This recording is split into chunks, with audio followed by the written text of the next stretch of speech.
Hello and welcome back to WWEARONE Talk. This is going to be, I'm going to just run through my predictions for what I think is going to happen with this epic WrestleMania that we're in store for tomorrow night. We got a few tag matches, we got a big Divas match, we got the big Daniel Bryan match with Triple H, Bray Wyatt versus John Cena, which I'm pretty excited that John Cena is not in the main event for this one because it's not forced then, and the big battle royal. Firstly, we got the tag team championship match. This was actually bumped to the pre-show. I'm sure that the wrestlers were not very happy with that, but they are going to be in the WrestleMania arena. So maybe there's a consolation there. It's Los Matadores, which is unbelievable. The Usos, Ryback, and the Real Americans. This match it's pretty simple for me. I am pretty sure that I believe that the Real Americans are going to come away with this. It's either going to be the Real Americans or the Usos retaining. The only reason I would say the Real Americans would not win this would be because the rumor is that Cesaro is going to be getting a big push next year. This coming year after WrestleMania. So with that being said, that's why I think with the tag title it'd be holding him down a little bit for a singles push. So if the Usos do not retain, it'll definitely be the Real Americans. I don't see them putting the titles on Los Matadores or Ryback and the Hennig wannabe. So pretty much, I don't even know why they have Matadores in this match. I guess they're trying to use them, but they definitely could have added somebody else in this. The Rhodes brothers would have been a good choice. But anyway, so I'm looking at Usos retaining in that match. Another tag match we have is The Shield versus the New Age Outlaws and Kane.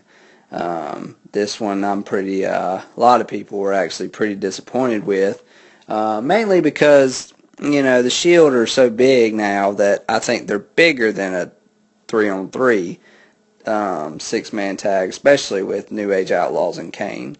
I know they want to get Kane on the card because he's been the corporate dummy for a while, so they want to put him on there, and Billy Gunn and Road Dogg have had a little run themselves.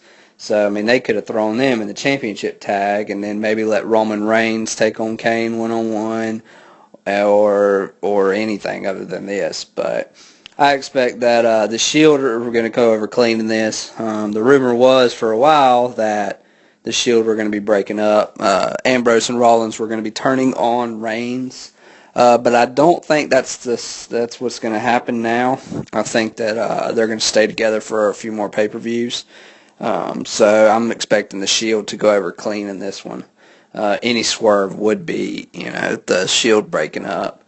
In that case, it'd be a little more memorable because then Reigns could get a single push. But I think it's just going to be a clean win by the Shield.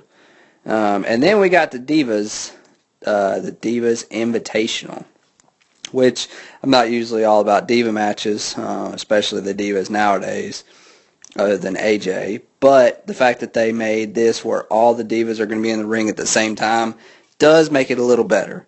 Hopefully there's a lot more going on, so it'll make it a little more entertaining. This match, I was originally thinking that Natalie was going to walk away the champion. But again, the internet has sparked my interest in the fact that I think AJ is going to retain because the card will be too face heavy. All the faces are going to win. So WWE wants to have a heel win. So that's why I'm thinking AJ is going to retain. My pick outside of AJ will be Natalie or possibly Brie Bella. I could see Brie Bella winning too. But none of the other ones, any of the other ones would just be an unbelievable shock. A stupid shock, not a good shock. And then we got the Andre the Giant Memorial Battle Royal. Pretty excited about this one too, even though it is a jobber fest. But I'm hoping that maybe we get a few surprises. It'll be good to see who the remaining slots are going to be. I think there's a couple that are unannounced. So still thinking the Ultimate Warrior will come in. I don't see any really big names other than the legends, people that are going to stay around. I don't see anybody staying around. I think that Ultimate Warrior will pop in. Scott Hall definitely won't pop in because he's still out of shape. Jake the Snake could possibly, only to be eliminated, or he could get eliminated pretty quickly, but because he seems like he's in okay shape. But other than that, I'm expecting the Big Show to win this, mainly just to pay tribute to Andre the Giant for the first win, the two Giants, or it'll be a return, either the Big Show or a return, in my opinion. That's what I'm thinking. And then we got the four, I would say, in my opinion, the four main events. I still count Cena and Wyatt as a main event, even though a lot of people don't, but I do because this match has an unbelievable build, I think. I think this is the most exciting match on the card for me. So I'm pretty excited about it. I think that Wyatt Bray is going to win this one. I think he needs to win it clean, even though he has beat Daniel Bryan clean, relatively clean. So it's not like his abilities are questioned, but I think that Cena is going to get beaten this one.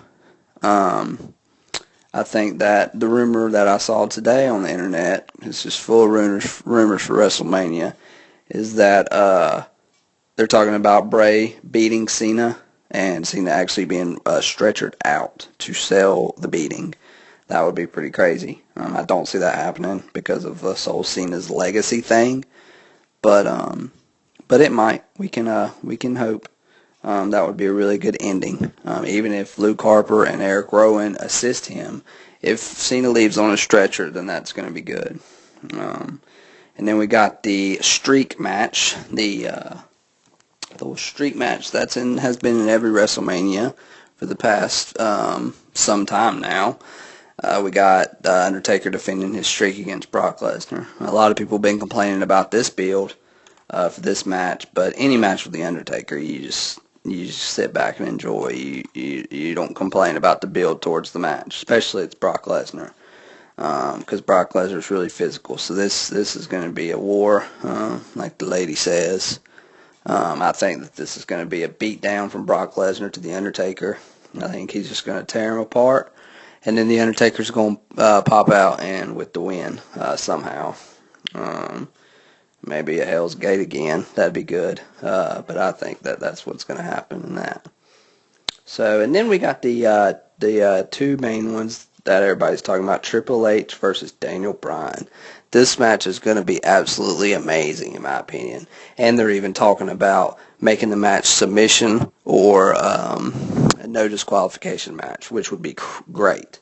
Because a lot of people are talking about a double countout or double disqualification leading to a fatal four-way, which is what I think is going to happen. But if they add a no disqualification stipulation, then that tears the double disqualification or countout out. Obviously, there's other ways for it to be a draw that they can finagle, but I think that the no disqualification stipulation would be amazing to this match. Not that it really needs it, but I think that would just add to it. And pending the winner of that one, they get inserted into the actual main event, which will be Randy Orton and Batista, which was almost our main event anyway, and that would have been absolutely horrible, as we saw from their short match that they had on Raw. That would have just been terrible. So we're hoping that Daniel Bryan gets put into that match. At least that's what the majority of the WWE Universe is hoping. And I'm almost fairly certain that we're going to get what we all want with the Daniel Bryan getting inserted into that match. I still think it's going to be a fatal four-way, but I do expect Daniel Bryan to come out on top. I don't see how WWE could logically let Orton or Batista win. The only two outcomes would be Triple H or Bryan winning, And the only reason I say Triple H is because that would be a swerve, because nobody really expects that. And it would be pretty entertaining for the internet to actually blow up from all of the complaints. Um, but yeah, so those are my predictions for WrestleMania. I actually have an insert on my website that I'm gonna put in the link to this video. It's for the Daniel Bryan and Triple H main event. This is the blog that actually is on the website right now. It says WrestleMania XXX Triple H versus Daniel Bryan main event. World Wrestling Entertainment has decided to make this setup the main attraction for the biggest WrestleMania that has ever been. The excitement that comes with this will depend on how you look at it. This will without a doubt become one of those WrestleManias that we will talk about when the WWE Network reaches its 20th birthday. Why? It's simple. If the night goes the way every wrestling fan wants the night to go, it will become one of the greatest moments in WrestleMania history. The other way it could go would be the way that we all fear. The WWE has a chance to create a moment that will live in forever in the WWE world. Imagine thousands upon thousands upon thousands standing and screaming in unison, yes, yes, yes. What a moment that would be. It will have made all the slow build and all the disappointment worth it. On the other hand, imagine Batista or Randy Orton or even Triple H walking out of WrestleMania 30 with the championship. What a wasted chance by the WWE. It's obvious that the original plan was for Batista to come back like a knight in shining armor and take out Randy Orton for all of the WWE Universe. But that's not what the WWE Universe wants. Batista is not The Rock, he is not The Undertaker, and he is surely not the Texas Rattlesnake. We have bestowed our faith in Daniel Bryan. Make the right decision, WWE, and give us our moments.